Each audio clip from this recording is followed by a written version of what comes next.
Yo, how's it going everybody? Chadley here, and today we got DLC 3 and with it a ton of new weapons. So if you guys are interested in seeing reviews on all these other weapons and also new builds featuring all the new mechanics and stuff we get to play with, make sure you guys are subscribed to the channel. We're going to have a ton of it coming out over the next couple weeks. There's seriously so much to do. But for today's video, we are going to be looking at the complex route. And this is probably going to be the best weapon from the new DLC. This thing hits so hard. As you can see right here, we're at a little over 13k damage. And then our anointment is 100% bonus shock. So just keep that in mind. We're about to go face a flesh target Grave Ward, and shock really isn't that great on it. So obviously with a better anointment, we're going to be doing a little bit better. But as we can see, this is a Malawan sniper and it has 2 elements on it. And I've seen a couple different combos, but right now the one I have is fire and cryo. So we can easily swap between those, incendiary and cryo. But I just want to start this weapon review off with a kill on Grave Ward real quick. I'm just on a 3-shot fadeaway flak build, and I'm even using Cosmic Stalker right now. I could switch this for Bounty Hunter, and we're gonna have a much better time than what I just tested. But we're gonna go down here to Grave Ward, shoot twice, go back to the root, and we're just going to start shooting into Grave Ward here, and he just kind of disappears. That was actually kind of a slow kill compared to what I was used to. If I was throwing my Hunter Seekers and got all of our kill skills going while we were doing that, he basically would have just disappeared, and this gun is insane.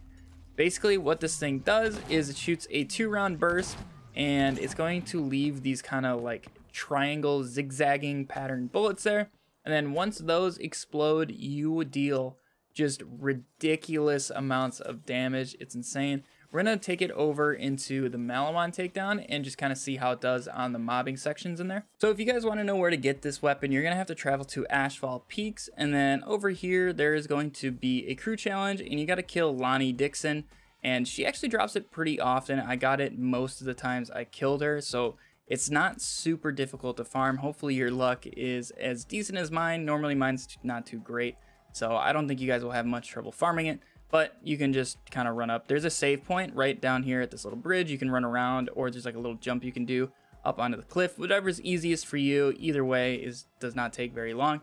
So just go to the save point right here and then save and quit and go from there. But right now we are in the Malawan takedown, and we're just going to see what we can do with this weapon. And I think this is going to be one of my new favorite weapons in the game. It's just a little ridiculous. I really want to try this on Amara once I get her 260. But right now all I have is flak, so that's just kind of what I'm gonna have to live with. But tonight over on our stream, we are going to be playing around with this weapon and all the others on all sorts of characters. We're going to be leveling everybody up. But right now for mobbing, this really does not seem bad. It has a very wide area of effect with those kind of triangle patterned bullets kind of zigzagging around there. And it makes it really easy to actually hit everything that you kind of want it to hit. And really the only downside to this weapon is that if they're not in those zigzagging bullets, it's not really going to do much.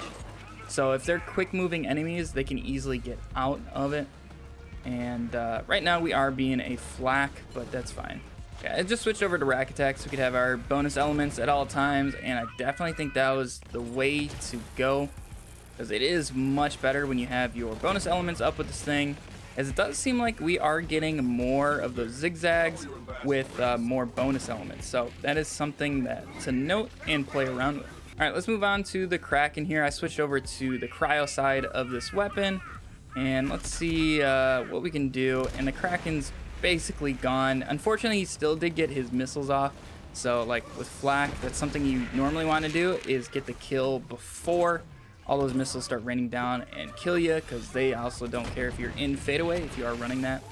But nonetheless, this gun still just destroyed, and like I said, this is 100 bonus shock.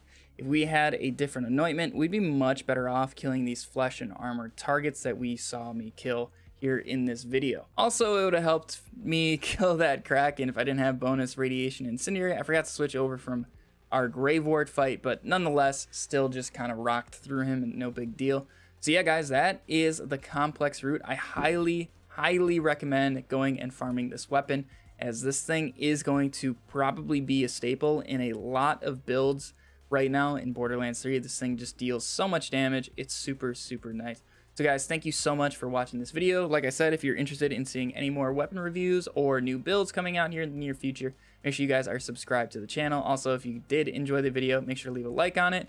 Otherwise, I'll catch you guys over on Twitch tonight over at 7 p.m. Central Time and every single night around that time anyways. But guys, have a fantastic day, and I'll catch you all in the next video. See ya.